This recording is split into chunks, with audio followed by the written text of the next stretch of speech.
ಈ ಥರ ಒಂದು ಅವಾರ್ಡ್ ನಾವು ರಾಷ್ಟ್ರಪತಿ ಭವನದಾಗ ರಾಷ್ಟ್ರಪತಿಗಳು ಕೂಡ ನೋಡಿರ್ತೀವಿ. ಓಕೆ, ಬಟ್ ಇದ್ರೊಳಗೆ ಏನಿರ್ತದೆ ಅಂತೇಳಿ ಜಾಸ್ತಿ ಮಂದಿಗೆ ಗೊತ್ತಿಲ್ಲ. ಬಟ್ ಇರೋಗ ಏನಿರ್ತೈತಿ ಇಲ್ಲೇ ಇಲ್ಲ, ಈ ಥರ ಒಂದು ಸರ್ಟಿಫಿಕೇಟ್ ಇರ್ತದೆ. ಓಕೆ, ನೆಕ್ಸ್ಟ್ ಇಲ್ಲಿ ರಾಷ್ಟ್ರಪತಿ ಅಂತೇಳಿ ರಾಮನಾಥ್ ಕೋವಿಂದ್ ಸರ್ ಅವ್ರದ್ದು ಸಿಗ್ನೇಚರ್ ಐತಿ. ನೆಕ್ಸ್ಟ್ ಇದು ಇಶ್ಯೂ ಆಗಿದ್ದು ಡೇಟ್ ಇರ್ತೈತಿ, ಅಂದ್ರೆ 8 ನವೆಂಬರ್ 2021 ಒಳಗೆ ತುಳಸಿ ಅಮ್ಮನವ್ರಿಗೆ ಕೊಟ್ಟಂಥ ಪದ್ಮಶ್ರೀ ಅವಾರ್ಡ್ ಇದು. ಓಕೆ, ಪದ್ಮಶ್ರೀ ಅವಾರ್ಡ್ ಅದೇನು ಬ್ಯಾಚ್ ಒಳಗಡೆ ಐತಿ, ಅದ್ರೊಳಗಿಂದ ಏನಿರ್ತಲ್ಲ ಇದು ಒರಿಜಿನಲ್. ಓಕೆ, ಇದೆಲ್ಲ ಒರಿಜಿನಲ್ ರಾಷ್ಟ್ರಪತಿ ಭವನ ಒಳಗೆ ಕೊಟ್ಟಿದ್ದಂಥ ಇದು.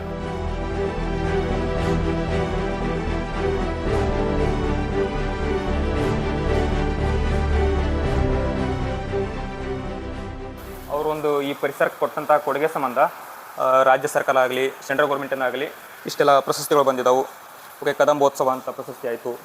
ನೆಕ್ಸ್ಟ್ ಆ ಥರ ಬೇರೆ ಬೇರೆ ಕಡೆ ಎಲ್ಲ ಗೌರವ ಸನ್ಮಾನ ಆಯಿತು, ಅದೆಲ್ಲ ಮಾಡಿದರು. ಇವೆಲ್ಲ ನೋಡ್ತಿರಲ್ಲ ಇಲ್ಲಿ.